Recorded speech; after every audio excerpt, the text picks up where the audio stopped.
Hello students, আমি Nitish sir জ্ঞানজ্যোতি coaching সেন্টারের পক্ষ থেকে তোমাদের প্রত্যেককে জানাই আরো একবার স্বাগত। তো স্টুডেন্টস, আজকে আমি তোমাদের সঙ্গে যে বিষয়টি নিয়ে আলোচনা করব, ফার্স্ট সেমিস্টার তোমাদের হিস্ট্রির অতি গুরুত্বপূর্ণ একটি টপিক নিয়ে আজকে আলোচনা করব।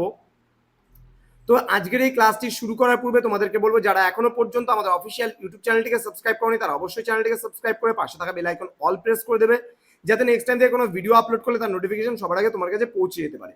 এছাড়া তোমরা যারা ভাবছো অনলাইনে আমাদের কাছে কোর্স করবে, তারা অবশ্যই যোগাযোগ করতে পারো আমাদের অফিসিয়াল নাম্বার 7076398606 নাম্বারে, অথবা 6295916282 নাম্বারে। তোমাদের টোটাল কোর্স ফি রয়েছে তোমাদের এই সাধ্যের মধ্যে শুধুমাত্র 999 রুপিস, যারা নর্থ বেঙ্গল ইউনিভার্সিটি আন্ডারে রয়েছে এবং আদার্স ইউনিভার্সিটি আন্ডারে কোর্স ফি জানতে হলে অবশ্যই যোগাযোগ করো আমাদের অফিসিয়াল নাম্বারে।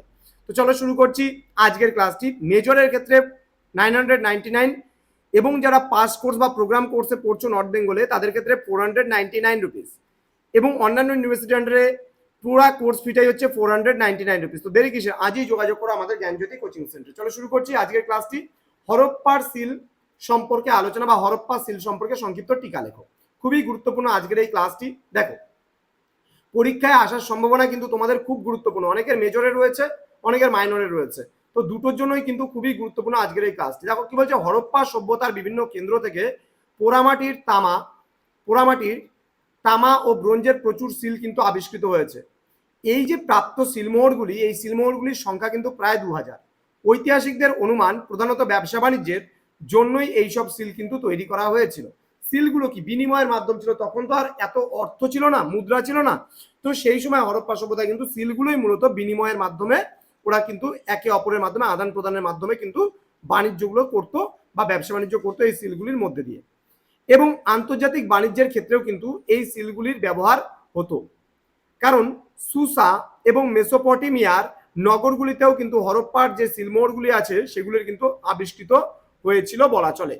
এই সব সিলে কিন্তু বিভিন্ন জীবজন্তু এবং জলযানের চিত্র অঙ্কিত আছে, যা থেকে বোঝা যায় যে এই সব জীবজন্তু তাদের কিন্তু সুপরিচিত ছিল। তাহলে সিলে যখন জীবজন্তুর মূর্তি পাওয়া গেছে, তার থেকে আমরা অনুমান করতে পারি যে এখানে জীবজন্তুগুলোর মানে ছবি পাওয়া গেছে, এবং জলযানের চিত্র থেকে আমরা কিন্তু যে মানে জলের যে মানে যানবাহন, সেই জলযানের কিন্তু একটা পরিচিত কিন্তু মানে হরপ্পার বাসীরা বা সিন্ধুবাসীরা কিন্তু ছিল।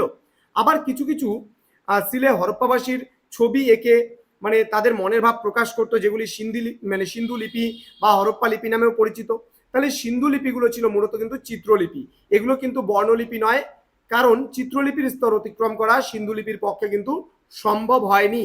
কিন্তু আমরা কিছু কিছু বর্ণও কিন্তু হরপ্পা সভ্যতায় কিছু লেখা পাই, কিন্তু সেই লিপিগুলো পাঠোদ্ধার করা এখনো সম্ভব হয়নি। তবে এই লিপিগুলো যে ডান দিক থেকে বাম দিকে লেখা হতো, এটা কিন্তু স্পষ্ট বোঝা গেছে। তো এই লিপির পাঠোদ্ধার হলে কিন্তু আমরা অনেক অজানা মানে সত্য বা অজানা তথ্য বলতে পারো, আমরা কিন্তু হরপ্পা সভ্যতার জানতে পারবো। তো স্টুডেন্টস, আজকের ক্লাসটা এতটুকুই ছিল। তোমরা যারা এখনো চ্যানেলটিকে সাবস্ক্রাইব করনি তারা অবশ্যই চ্যানেলটিকে সাবস্ক্রাইব করে পাশে থাকা বেল আইকন অল প্রেস করে দাও, যাতে নেক্সট টাইম থেকে কোনো ভিডিও আপলোড করলে তার নোটিফিকেশন সবার আগে তোমার কাছে পৌঁছে যেতে পারে। তো স্টুডেন্টস, দেখা হচ্ছে খুব তাড়াতাড়ি পরবর্তী ক্লাস নিয়ে। তোমরা প্রত্যেকে ভালো থেকো, সুস্থ থেকো। Thank you so much, thanks for watching. After all, thank you.